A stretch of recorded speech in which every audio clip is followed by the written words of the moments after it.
Claro, claro. Ah, listo, ahora sí, ya estamos. Entonces, ¿cómo estás, Carlos? Bienvenido. Muchas gracias por aceptar esta invitación a este espacio pues, de diálogo.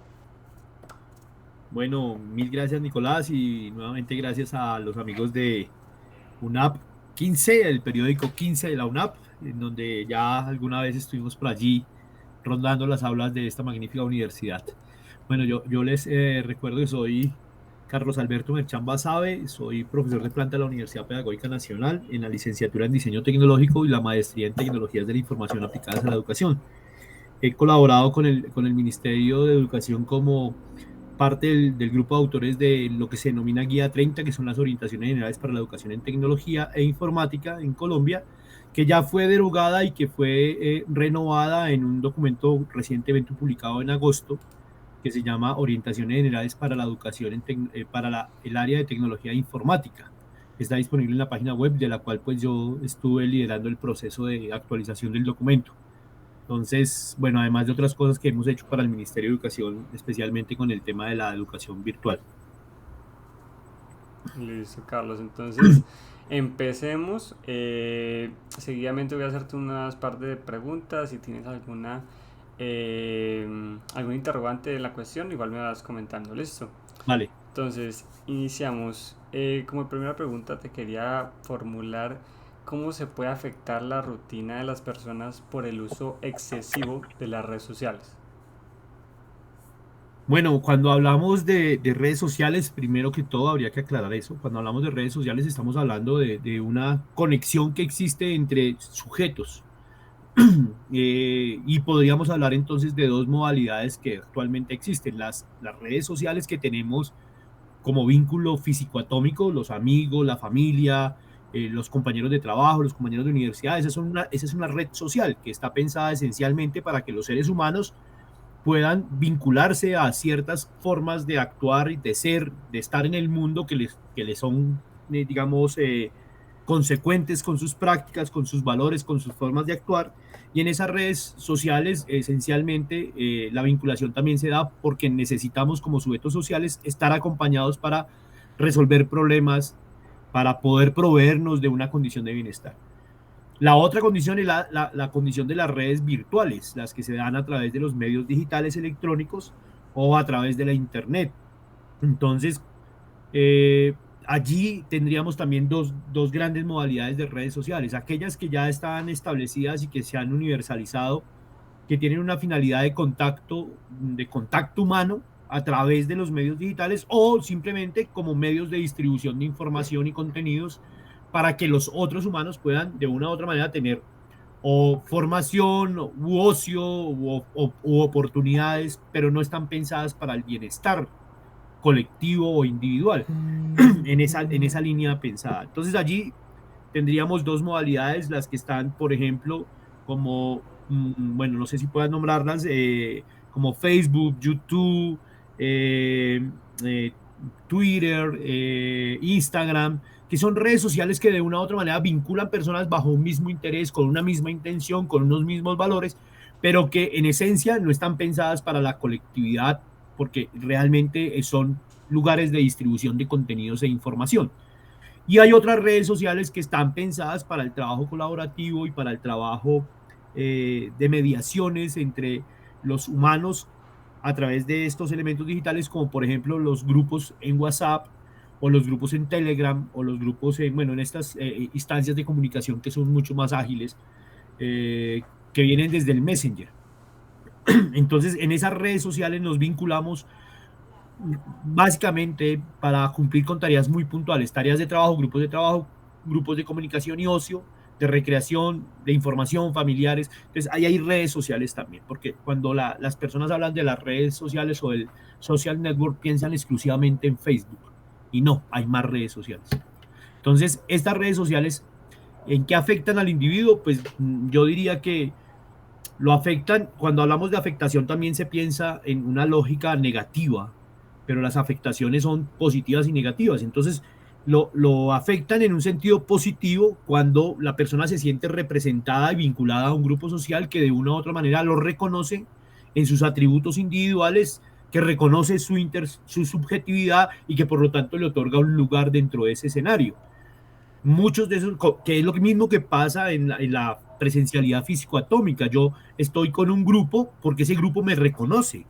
Así sea para hacerme bullying, por ejemplo, me reconoce, ¿no? Y entonces en ese lugar yo de una u otra manera me siento reconocido y por lo tanto adquiero un carácter de individual y por lo tanto también establecen en mí una condición de sujeto que necesariamente necesita del otro para reconocerse como sujeto. Entonces en la virtualidad pasa exactamente lo mismo. Yo me vinculo a esos grupos porque me reconozco como miembro de ese grupo y ese grupo me reconoce como miembro, por lo tanto me otorga un lugar en el mundo y me brinda una forma de estar en el mundo y de actuar en el mundo y me siento protegido como esa manera. Esa es una manera en que las redes sociales nos afectan positivamente. Negativamente, por supuesto, cuando las intenciones de la red son negativas, por ejemplo, y que desvirtualizan, por decirlo así, el sentido de lo humano, cuando invisibilizan lo humano. Entonces, la red social me afecta cuando me invisibiliza, cuando me hacen un sujeto transparente en el sentido en que no, en que me ignoran en lo que yo digo, en lo que yo aporto, en lo que yo establezco, en lo que yo vinculo, en lo que yo divulgo, en lo que yo muestro. Entonces, cuando no hay un like, es una forma de invisibilizar mis aportes y eso afecta negativamente, especialmente a los jóvenes, más que los adultos, que, digamos, hablo de mi generación, donde el atributo de aceptación o no aceptación no era una preocupación.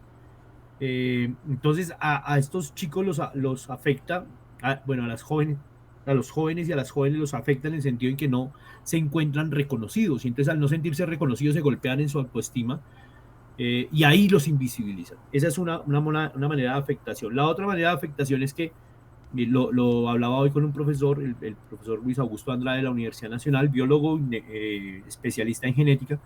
Él señalaba que las redes sociales, más bien la Internet en general, es un lugar que nos ha aislado del mundo natural. Entonces, cuando yo me conecto a estas redes y me vinculo única y exclusivamente a través de las redes con otros, pues yo realmente me estoy excindiendo de el mundo natural y entonces me estoy perdiendo un mundo que es el propio, que es el mío, que es físico atómico, hecho de moléculas, carne y hueso, venas, sangre. Eso lo quitamos para volvernos un avatar, para volvernos un diálogo en términos digitales electrónicos. Entonces, esa afectación sí es importante porque nos retira del mundo natural y nosotros tenemos que seguir saliendo a cazar el alimento, tenemos que seguir saliendo a trabajar, tenemos que seguir saliendo a hacer relaciones interpersonales para tener hijos, tenemos que seguir teniendo relaciones interpersonales para tener amigos que nos abracen. Y eso no se da en lo virtual, aunque me pongan 10 likes, aunque me digan que me aman, aunque me muestren un video, ¿cómo se llama esto? Un sexting. ¿Sí me entiendes? Eso no sucede allí y esa es una manera de afectación porque de una u otra manera nos desprende de una realidad que es la propia para introducirnos en otro tipo de realidad en donde los sentidos y la razón también se ven, digamos, reducidas, porque la experiencia sensorial en el mundo virtual sigue siendo reducida y igual las oportunidades de construir conocimiento allí no están pensadas en la misma lógica porque son situaciones repetitivas. Publicas, te doy like, publicas, te doy like, publicas, te doy like, comento, publico, repetidas, situaciones repetidas. Cosa que no pasa, por ejemplo, en el mundo físico atómico donde tú puedes hacer un aporte, puede ser aplaudido, puede ser mirado mal, puede ser digamos, habría contrariedad, podría haber sentimientos de emoción, contingencias que aparecen allí, incluso no poder decir nada. Entonces, todo eso sí está presente en el mundo natural y se nos quita al meternos allí y esa afectación me parece que es negativa. Y la otra, pues eso nos lleva a unas situaciones de aislamiento porque que es me parece que es un poco la más grave y que no se ha trabajado profundamente en ningún tipo de nivel escolar, y es que nos aísla y entonces el contacto físico atómico se nos vuelve una cosa extraña y como extraña y temerosa nos obliga a aislarnos todavía, incluso sin estar en las redes sociales. Claro, claro. Y pues hablando de estos dos ámbitos, ¿cómo las habilidades académicas o laborales de las personas, digamos, que dedican mucho tiempo a navegar, se podrían ver afectadas? Bueno, lo primero que hay que señalar es que las, hay hay un imaginario en la sociedad contemporánea de que nosotros nacemos con el chip. De hecho, así se llama un libro de dos profesores bogotanos. Y no es cierto, no nacemos con el chip, no somos una sociedad migrante como nos han dicho, ni ellos son unos nativos digitales y los tiempos de confinamiento y cuidado de la vida dados por la pandemia nos señalaron que no es así. Los chicos no saben realmente cómo funcionan las redes sociales, no saben cuidados, no tienen tiempos de navegación, no saben ni tienen idea de su seguridad informática, los profesores menos, o sea, y los ciudadanos, y esto estoy hablando de un ámbito académico, la mayoría de la sociedad tampoco, nadie tiene la menor idea de cómo se vivía un mundo en lo digital. Y creo que es uno de los grandes aprendizajes del confinamiento, en donde la gente reconoce que hay ciertas prácticas que no se van a poder reemplazar, como por ejemplo las prácticas educativas extendidas. O sea, yo puedo hacer una clase de 3 horas en mi salón de clase físico atómico, pero no puedo hacer la misma clase de 3 horas en lo digital electrónico, donde te obliga a estar fijo, sentado de manera presencial, pero sin la oportunidad de interactuar o contradecir de manera inmediata, porque el mundo virtual sigue siendo secuencial. Ya, yo hablo, tú hablas, yo hablo, tú hablas, yo hablo, tú hablas. En el mundo físico atómico no, somos paralelos. Podemos hablar los dos, podemos tener discursos paralelos, podemos hacer expresiones, podemos comunicarnos de manera inmediata de estas formas.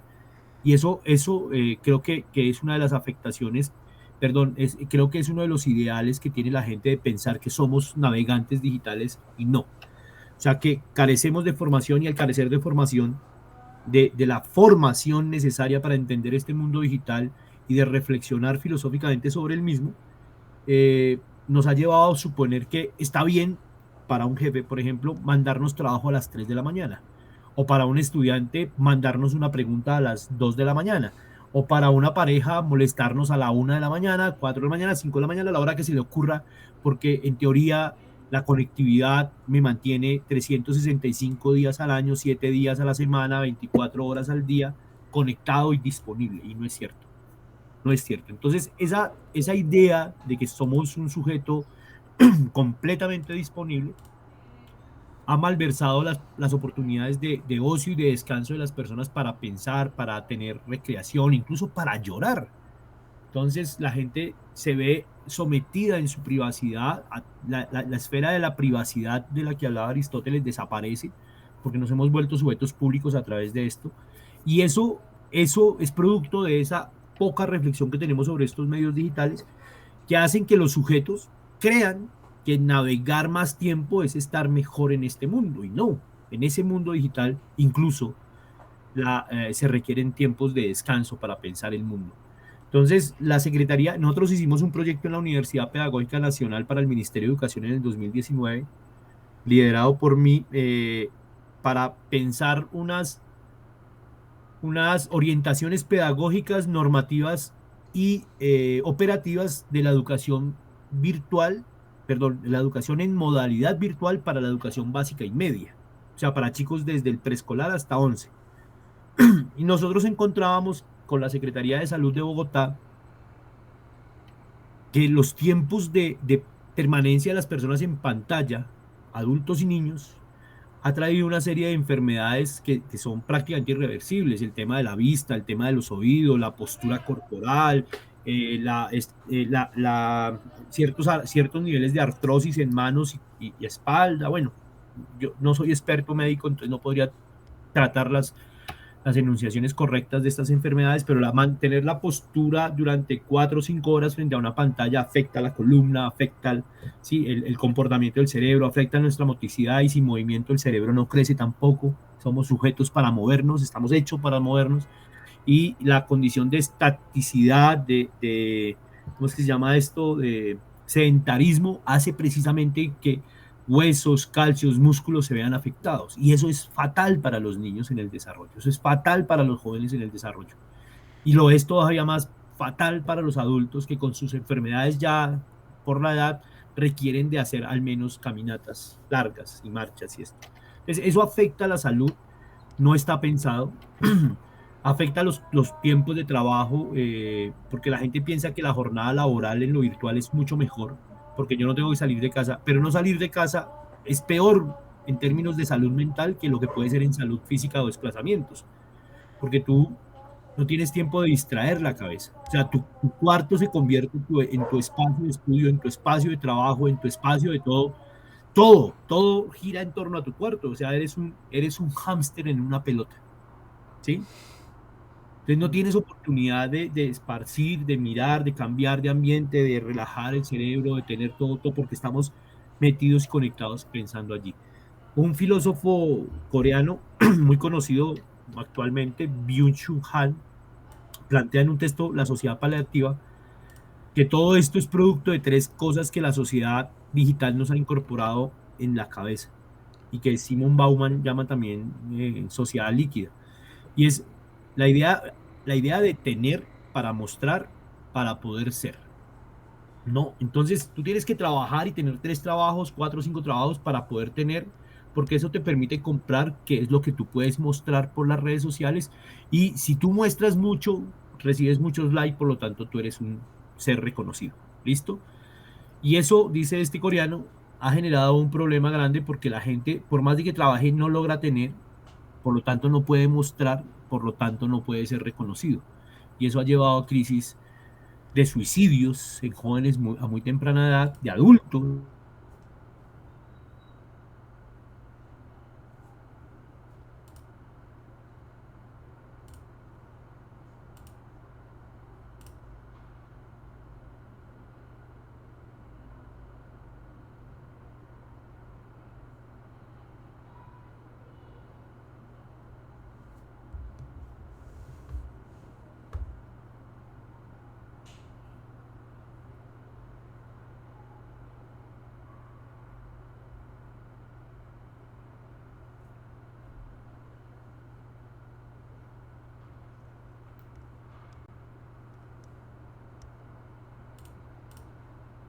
Mm, se me acaba de entender.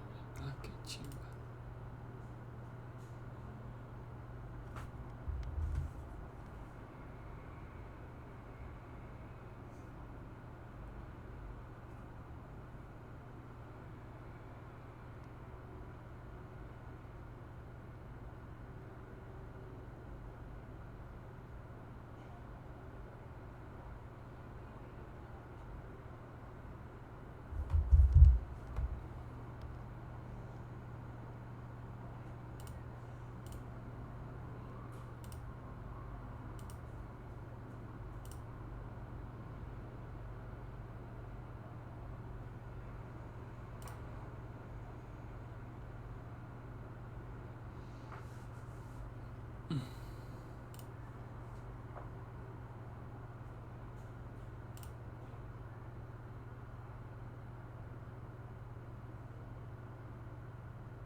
Listo, Carlos. Se me cayó la conexión. Hola. Listo, ya. Entonces me comentabas. Ish. Bueno, no sé hasta dónde habrá grabado esto, pero Sí, la grabación no paró. Parece el bueno. internet. Ah, Sí. entonces que ya está masticando queso. Entonces yo decía que pues todo esto ha generado en el individuo una especie de esquizofrenia digital que se ha trasladado a los mundos presenciales físico-atómicos y han conllevado diferentes modos de relación e interacción entre los sujetos. Entonces, no, en las redes sociales aparentemente nos importa todo, pero realmente no nos importa nada. Salimos al mundo físico-atómico y eso es lo que expresamos. Un desinterés por el otro, un desinterés por la sociedad en general.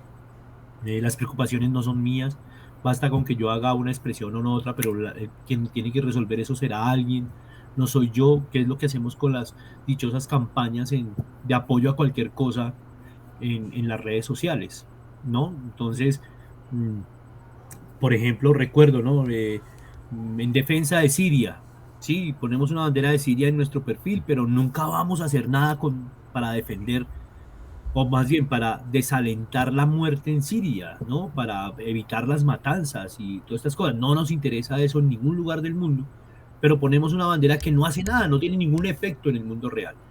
en el mundo físico-atómico, porque el otro también es un mundo real, pero es digital electrónico y tiene otras reglas, tiene otras condiciones. Entonces creo que eso es parte de lo que sucede con las redes sociales, eso es lo que pasa con este mundo digital en sus afectaciones. ¿Qué cosas positivas tiene para el trabajo? Por supuesto.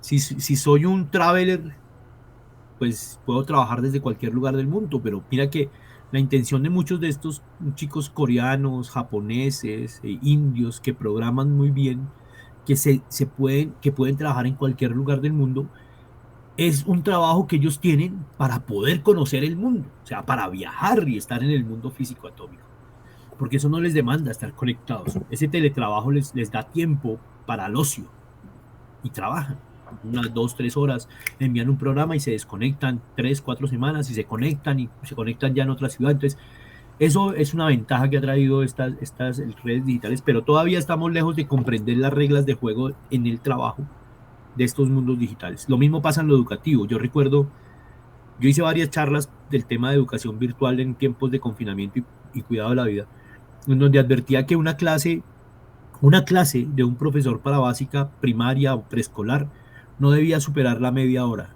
O sea, 15 minutos para mí era perfecto para un chico de ese nivel por varias razones fundamentales. Uno, por los niveles de atención que tienen los niños. Dos, por el tiempo que deben permanecer en pantalla. Y tres, por la posibilidad de hacer concreto el mensaje, como lo hacen las redes sociales, como lo hacen los TikTok, como lo hacen los videos de YouTube.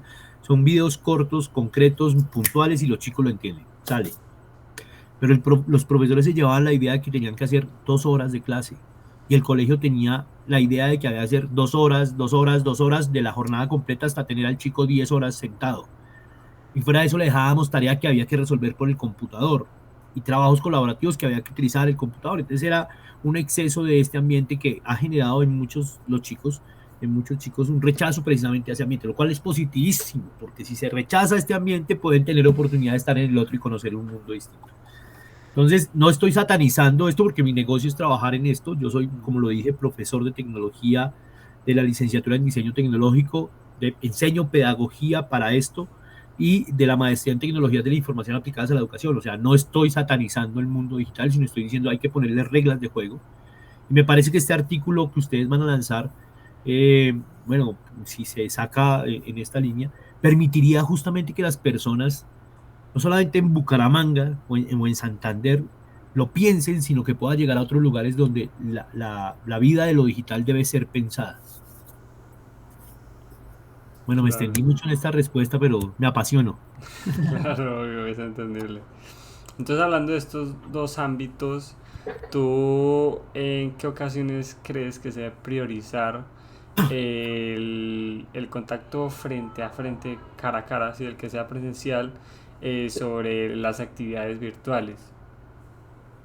Bueno, yo creo que este tiempo de trabajo en red, tanto educativo como social y todo lo demás que hemos vivido en estos 2 años, deben llevarnos a pensar que hay cosas que son urgentes y hay cosas que son importantes y hay cosas que pueden esperar.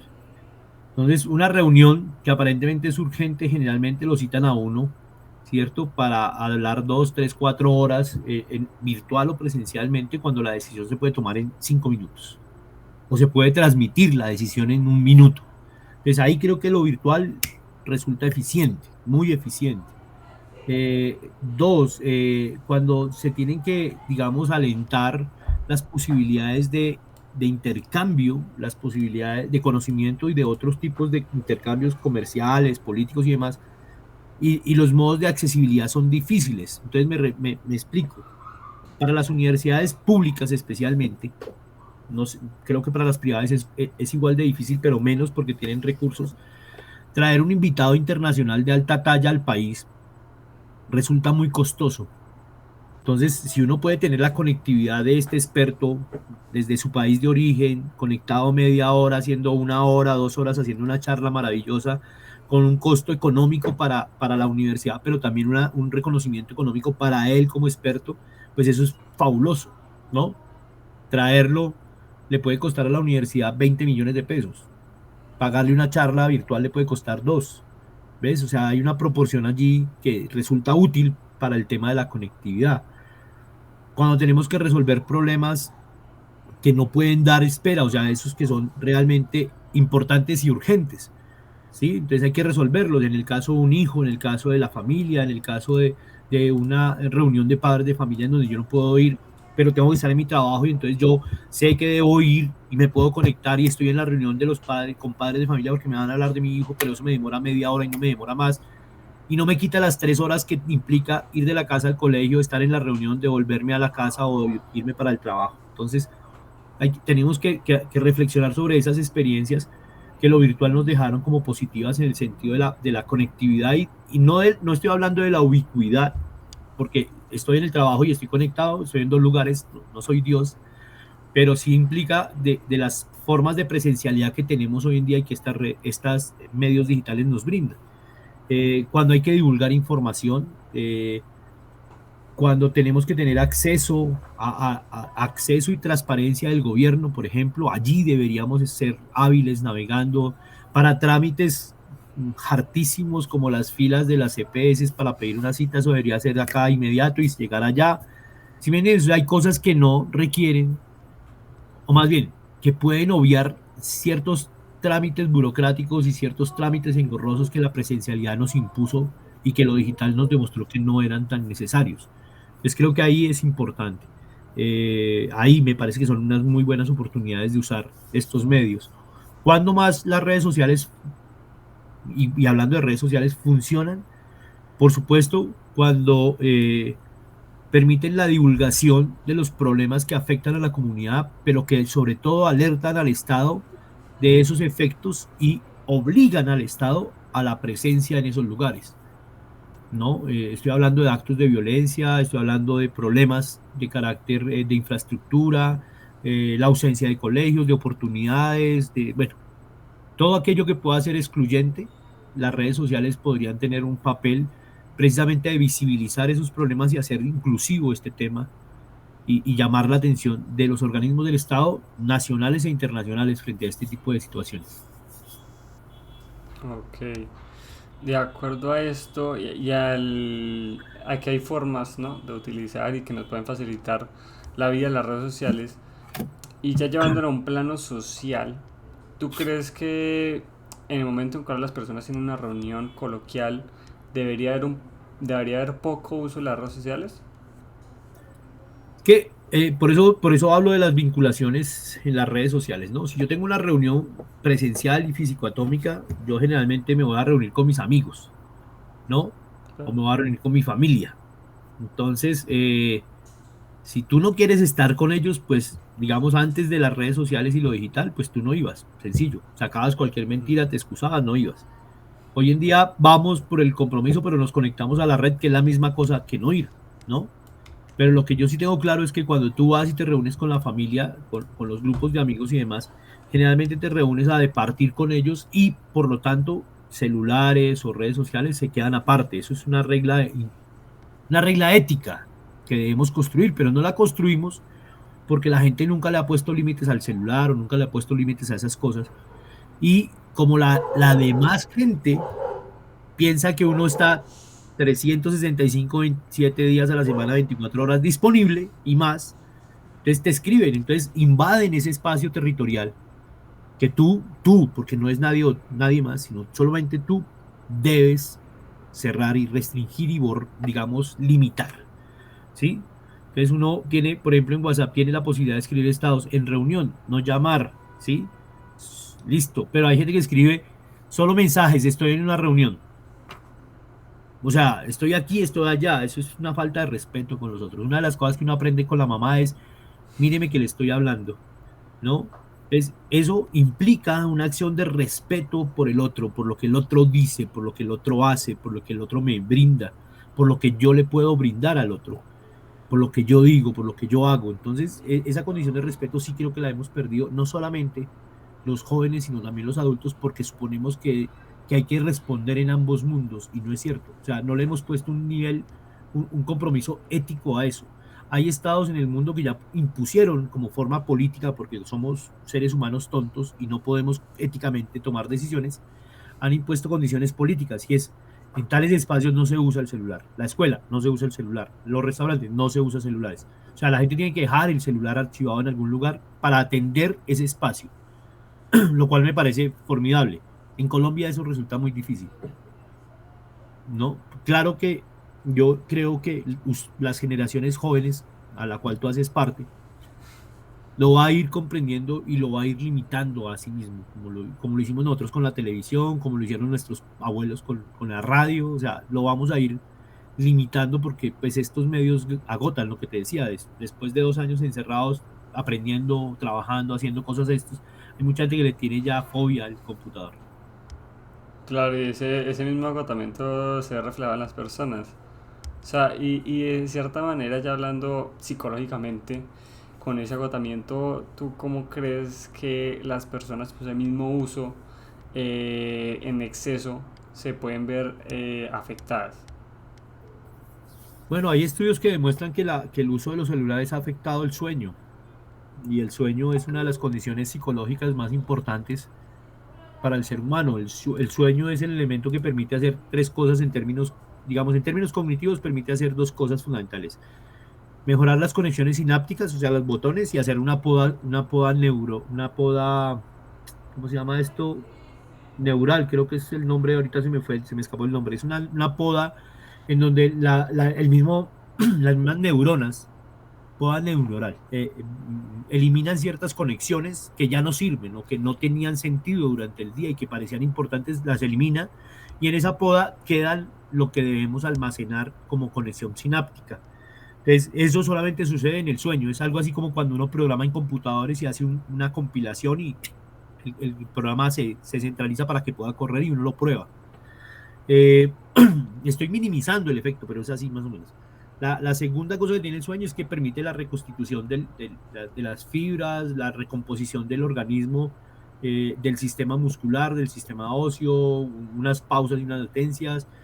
Entonces el agotamiento nos lleva a errores, nos lleva a un cansancio, a una situación permanente ansiedad que deprime y lleva bueno, a otras decisiones fatales. Entonces, el sueño es una de las cosas que más se ha afectado en el ser humano y en la medida en que menos tiempo tenemos de sueño, en teoría, menos calidad de vida tenemos.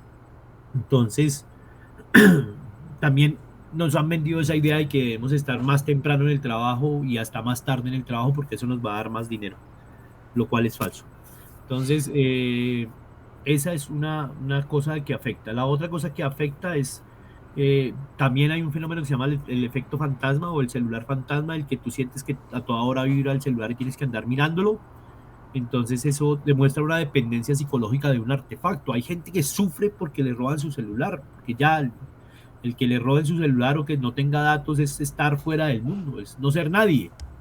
Eso es fatal, eso es depresivo para la persona, ¿no?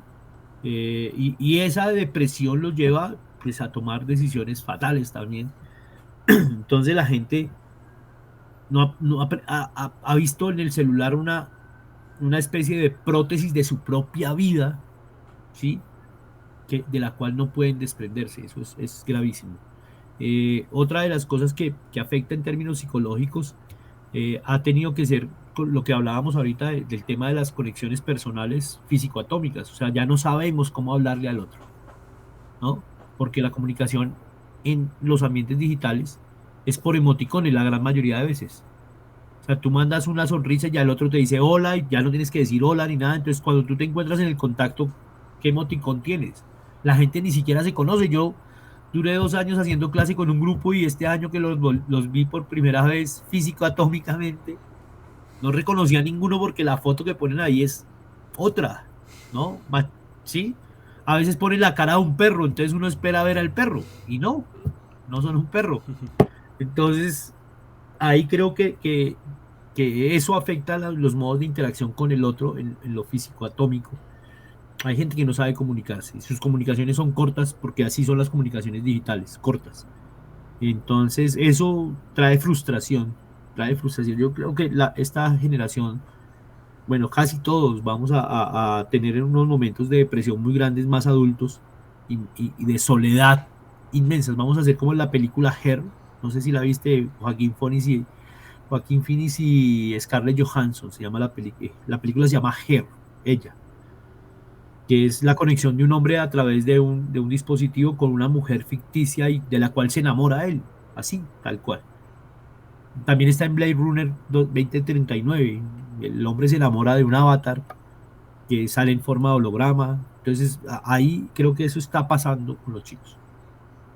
Ok, tú tomando el hecho de cómo se ve debilitada, ¿no? El ámbito social, tanto de las personas como usan este medio en exceso, ¿tú crees que de alguna forma logran fortalecer algunos aspectos por el uso de estas mismas redes? En los juegos electrónicos, como en las redes, la organización visoespacial ha mejorado. O sea, los niveles de atención y resolución de problemas, por ejemplo, en un juego electrónico, ha aumentado en relación con el mundo presencial, físico-atómico, porque, por ejemplo, en un juego electrónico como Halo, yo tengo que estar alerta para que no eliminen mi avatar, pero en el mundo físico atómico, pues no estoy siempre en alarma de que alguien me vaya a disparar o a eliminar, ¿no? Entonces, eso no pasa ahí en el mundo físico atómico, por lo tanto, los niveles de atención en el mundo digital de los juegos ha mejorado, pero en las redes sociales también ha mejorado, digamos, los niveles de discernimiento de información. Me refiero a que podemos encontrar fuentes de información mucho más confiables que las que podemos tener físico-atómicas. O sea, yo puedo acceder a una revista indexada rápidamente, tener sus contenidos, sí, de manera mucho más breve que lo que pudieron haberlo hecho mis abuelos, que tenían que esperar que el barco llegara a Europa o viceversa. Entonces, eso me parece que ha mejorado con las redes sociales. ¿Qué otras cosas, qué otras habilidades han mejorado? Yo creo que se ha mejorado en sentido estricto la posibilidad de ser, ¿no? Porque tú allí en el mundo digital tienes voz y puedes elegir. O sea, lo que no te gusta, tú lo cierras, punto. O lo eliminas, o lo bloqueas. Ya esa posibilidad de elegir y eso, pues, creo que se ha fortalecido. Eh, entonces tú puedes definitivamente asumir una posición frente al mundo, pero ¿qué es lo que hemos perdido? Precisamente los niveles de argumentación para tomar decisiones. O sea, las la capacidad de discernir entre lo bueno y lo malo se ha minimizado. Nos dejamos, las redes sociales nos mueven por pasiones y las pasiones, digamos que hay, en resumen, en gran resumen, las pasiones del mundo radican como en tres grandes cosas: la religión, la política y el fútbol, o el deporte, para no poner el fútbol solamente, el deporte. Entonces, si tú afectas al individuo desde lo religioso, sus creencias y demás, ahí vas a tener pasiones que van a dividir. Si lo metes en lo político, tienes otro tipo de religión que afecta igual. Y el deporte, otro, porque los tres prima una cosa que se llama fanatismo. Entonces, ahí esa capacidad de discernir sobre lo bueno, lo malo, lo correcto allí, creo que se ha perdido. Ok, y que hablando tanto de fortalezas como debilidades, ¿qué diferencia crees que tengan, digamos, dos personas, que una que use excesivamente las redes sociales y otra persona que no use excesivamente estas redes? Una persona que no usa las redes sociales tendrá la posibilidad de admirar la belleza del mundo natural. Podrá escuchar el canto de los pájaros. El otro no se dará por enterado, ¿no? Creo, ahí en Santander, por el lado de cabecera, al lado de la UNAP, mucha gente ni escuchará a las aves que están por ahí, ¿ven? Y son maravillosas y preciosas, además, uno de los lugares de observación de aves que está ahí en Bucaramanga. Entonces, la gente ignora esos ruidos, ¿no? Como la luz eléctrica nos quitó la posibilidad de ver las estrellas del cielo nocturno, Mm. ¿no? Tú vas al campo donde no hay electricidad y te maravillas con el espectro de luz que las estrellas arrojan a ese profundo oscuro. Pues quedas admirado y extasiado, cosa que no pasa en una ciudad donde la luz te quitó eso. O sea, el iluminismo también pasa con las redes sociales. Hay un iluminismo que nos ha cegado de otras oportunidades, incluso de verle el rostro a una mujer bella, porque los filtros ya nos engañan completamente. Claro. Además, porque tú puedes poner la foto de quien quieras ser, punto, no hay problema. Ya el mundo físico atómico ha sido un mundo que ha ido relegando a los feitos, como nosotros. precisamente porque todo mundo es ideal en este mundo digital. Eso nos ha quitado, nos pierde la oportunidad de vivir el mundo natural tal y como es. Ok. ¿Y tú cómo crees que afecta a la mente el hecho de que hayan personas que prefieran pasar más tiempo online que con sus mismos amigos en la vida real? Bueno, ahí diría Descartes que somos cuerpo y mente, el cogito ergo sum que plantea Descartes. Eh, la mente es la mente, punto. Ya, la mente, como mente, puede crear el mundo que quiera, lo ha hecho siempre. Por eso existe la imaginación, por eso somos creativos, o sea, podemos crear el mundo que queramos, por eso nos mentimos, por eso mentimos al otro, o sea, la mente es libre de eso, el cuerpo es el que está arraigado a un mundo físico que es el mundo de las experiencias. O sea, sin el cuerpo la mente no viviría ningún tipo de experiencia, porque es el cuerpo el que siente dolor, el que siente calor, el que siente frío, el que siente hambre. Entonces, el cuerpo como tal eh, es el que se ve afectado en el mundo digital, porque pareciera entonces que nosotros somos esa prótesis como en Futurama, somos esa cabeza que se pone allí, ¿cierto? En un lugar aislado y no necesita del cuerpo. Eso es lo que pasa en las redes virtuales. Somos cabeza nomás, somos mente, por no decir cabeza, sino mente, ¿no? El cuerpo quitamos el cuerpo de ahí, ¿no? Por eso la gente habla de lo presencial para referirse al mundo físico atómico que además llaman real, y lo virtual, como si en lo virtual no hubiera presencialidad. Mira, en este momento tú y yo estamos conectados y ambos estamos presentes, o sea, hay presencialidad, pero hay una presencialidad sincrónica, estamos al mismo tiempo, pero en, en un espacio distinto, físico atómico distinto, pero en el mismo espacio digital, o sea, en esta plataforma. Entonces, no, el cuerpo no ha desaparecido nuestra presencia en el mundo, seguimos ocupando un lugar, un espacio en el mundo, pero la gente sí supone que solamente hay mente, ¿no? Que solo hay mente. Y eso también piensan los chicos. En Bogotá existía un lema en mi época de adolescente que era no le meta mente. O sea, no lo piense, hágalo, ¿no? Aquí al contrario, aquí es como piense, ¿sí? Todas las sensaciones entran por el cerebro. Y pareciera que eso es cierto en este mundo digital, donde todo lo podemos percibir con esa realidad virtual aumentada, con esos dispositivos y conexiones que a futuro se conectarán directamente al cerebro para hacernos vivir las experiencias que queramos, como las películas de ciencia ficción. Les pareciera que todo es mente y no, el cuerpo es importante. Entonces, yo creo que eso sí afecta, vuelvo e insisto, en un estado de esquizofrenia interior, en una especie de autismo tecnológico que ya había nacido el autismo tecnológico con el Wallman en los años 80, porque yo me conecto al Wallman y ya me aíslo del mundo. Lo mismo pasa con con estas conexiones que tenemos nosotros ahorita. Nos aislamos del mundo, entonces estamos en un autismo tecnológico permanente.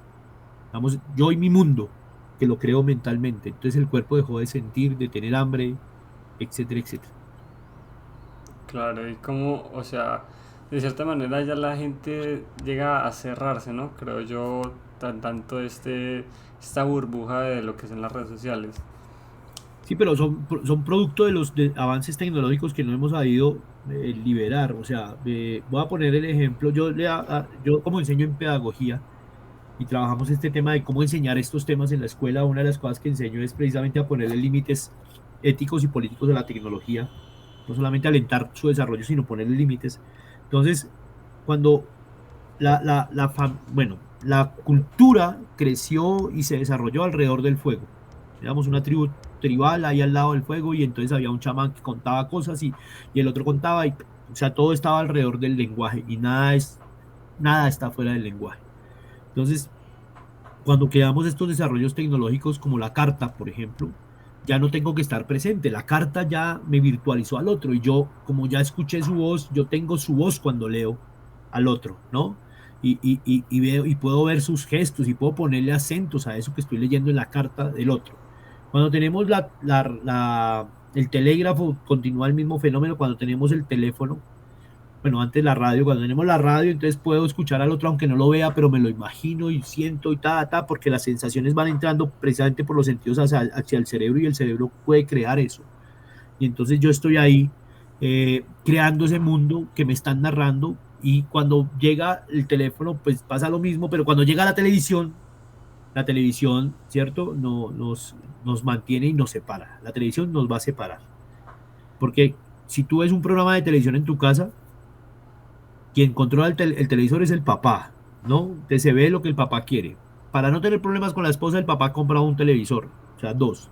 Para no tener problemas, el papá y la mamá con los hijos compran televisores para cada uno y los ponen en sus cuartos. O sea, esa tecnología nos aisló y nos puso en una burbuja de individualidad donde tú ves lo que quieres ver y no importa que los otros estén viendo lo que quieren viendo y las relaciones sociales allí se rompieron. Con la televisión fue reemplazada por la internet y las redes sociales, ¿no?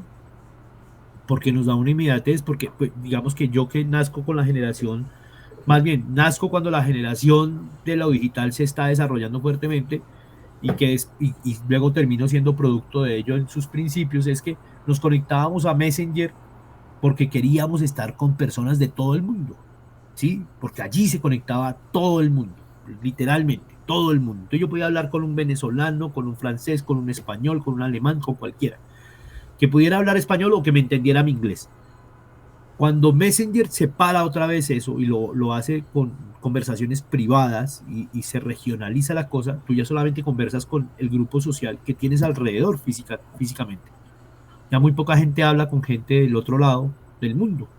Entonces las conversaciones son otra vez regionales, pero son aisladas.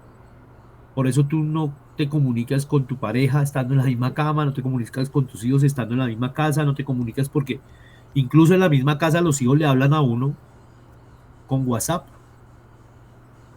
cuando pueden salir y verle a uno la cara y decirle algo. Entonces es una melancolía. Dirán que es una nostalgia de un hombre mayor, por supuesto. Parte de eso debe haber allí, pero creo que es cosa de las que hemos perdido por este mundo digital y que la escuela no se ha preocupado de pensar en cualquier nivel escolar. Estoy hablando desde el preescolar hasta el postdoctorado. No nos hemos preocupado de pensarlo seriamente, estas afectaciones. Pero el humano es sabio, la naturaleza también. Entonces, en algún momento, alguna generación pondrá límites radicales a esto. Ok, hablando de afectaciones, ¿cómo crees que esta llega a afectar la mente de las personas netamente cuando hay ese nicho de personas que sin redes sociales ya temen que no logran conseguir esas mismas relaciones o esos mismos vínculos sin que estén en las redes sociales, en el momento digamos que desaparezcan? Pero ese es un imaginario comercial y laboral, ¿sí ves? O sea, el imaginario que nos ha vendido el neoliberalismo, y es que tú tienes que estar conectado, porque estar conectado es tener tu atención, y tener tu atención es tener tus redes sociales y tener tu grupo social, y entonces esos son potencialmente clientes. Entonces a nosotros nos han vendido la idea que tenemos que estar conectados todo el tiempo para comprar, vender, vuelvo, insisto, mostrar, tener y ser, ¿no? O tener, mostrar y ser. Entonces, en esa línea, la gente sigue, pues uno de los modos de resistencia que el mundo ha tenido en los últimos 10 años es precisamente el volver a ciertos eh, aislamientos, ¿cómo se llama? A cierta vida ermitaña.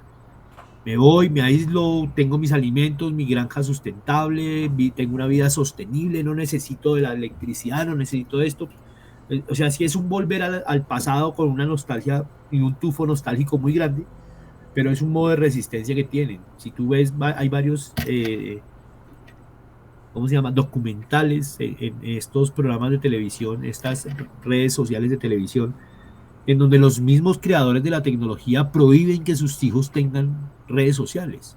O sea, es una forma de alentar en ellos el vivir el mundo natural con las relaciones naturales que se dan y exclusivamente lo digital cuando se tenga la madurez cognitiva para entender que ese es un espacio que me permite conectarme, pero que no es el mundo en el que se debe vivir.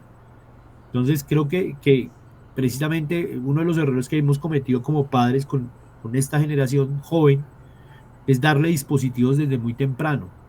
Y cuando hablo de muy temprano, son niños de 4 años, 3 años con una tablet. ¿no? Niños de 5 o 6 años con un celular.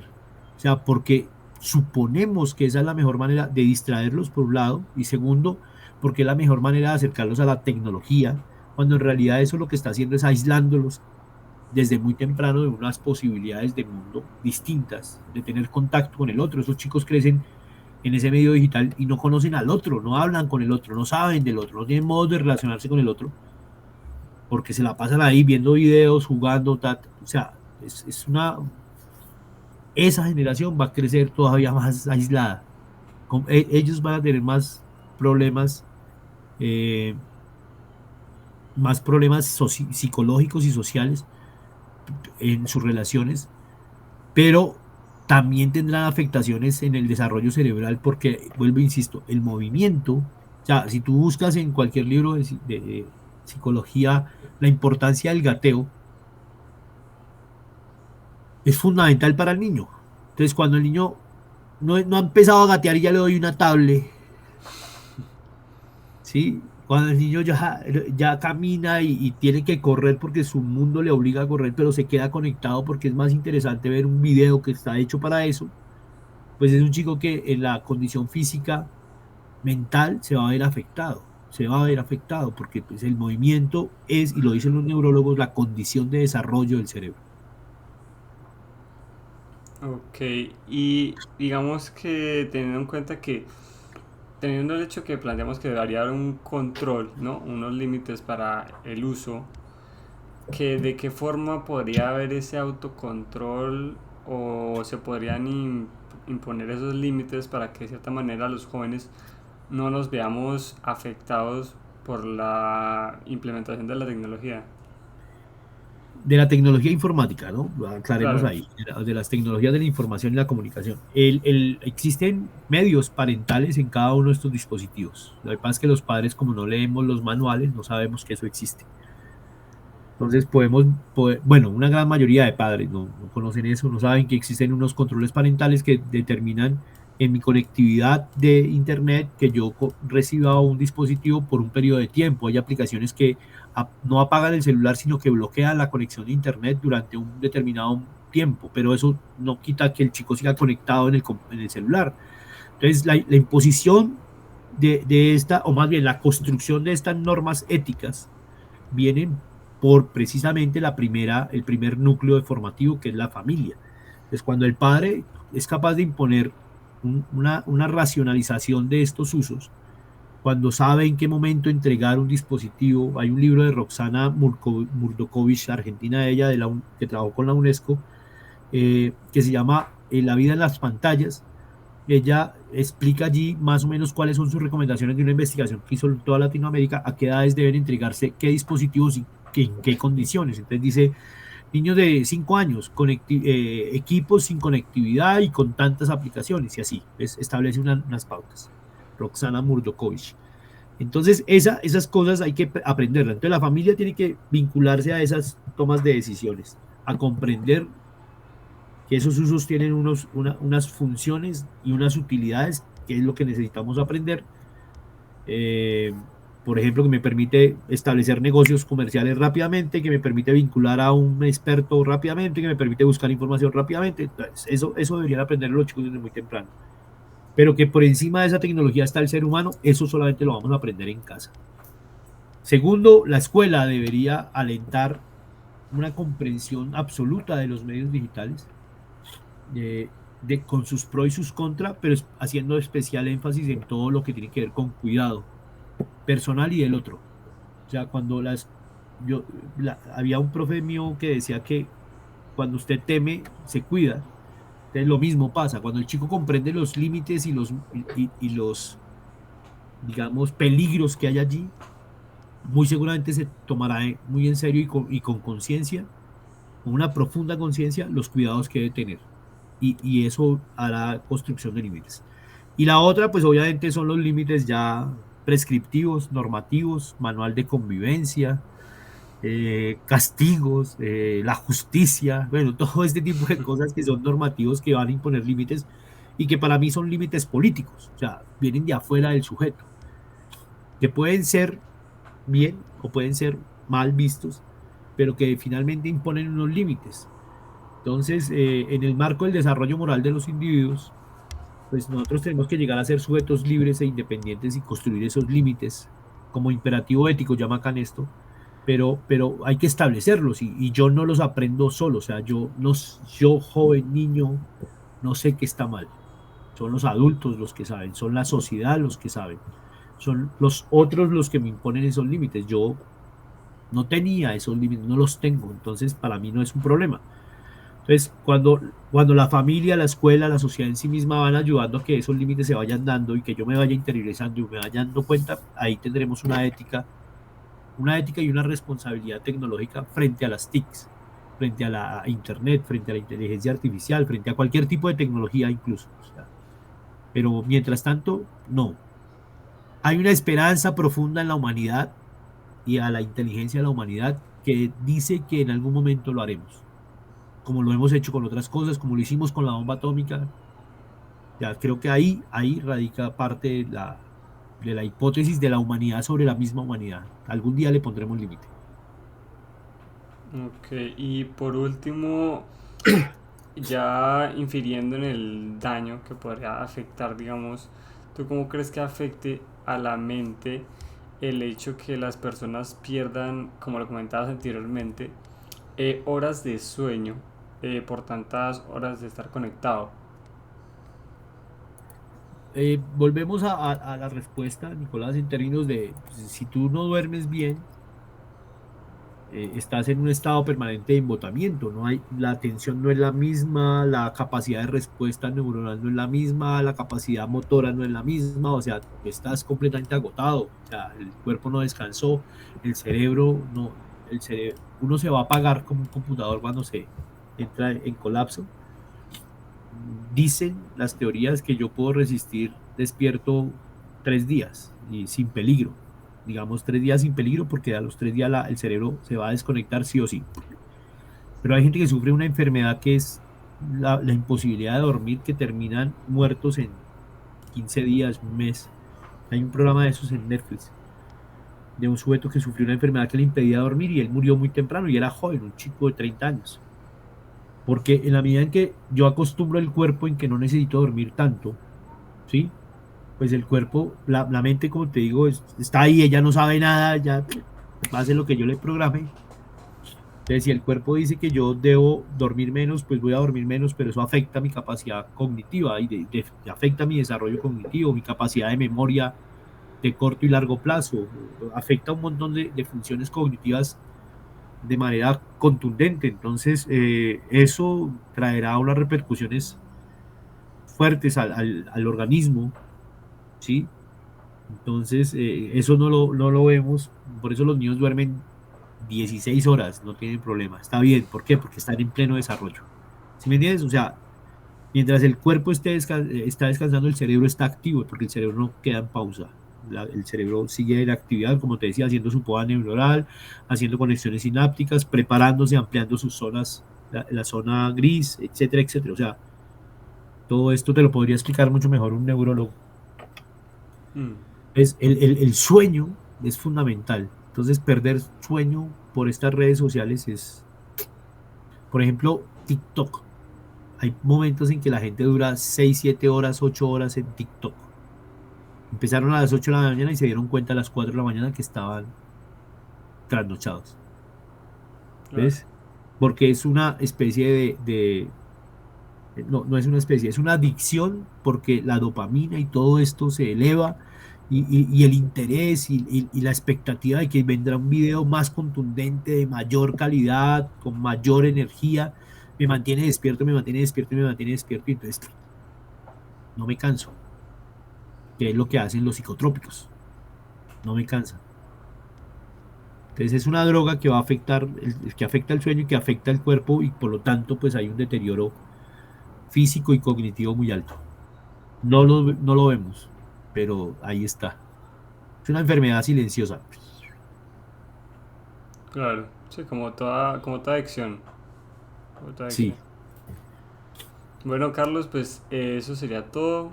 Muchísimas gracias por la invitación, por toda esa síntesis, esa información que nos has dado. y agradecerte por este tiempo tan valioso que nos has dado para esta investigación. Bueno, espero que sí, que sea útil, de verdad. Gracias al periódico 15 por recibirnos una vez más en casa. Saludos ahí a Pastor Virviescas y su equipo de trabajo ahí en esto. Y bueno, a la universidad también un saludo cordial a sus directivas y especialmente a los amigos de la Facultad de Educación y la Escuela de Ciencias Sociales, que seguramente ahí todavía quedan amigos trabajando. Claro que sí, claro que sí. Entonces, Bueno, muchísimas gracias. las gracias y pues bueno, espero que encuentres información también valiosa. Me cuentas cuando salga la crónica. Claro que sí, claro que sí.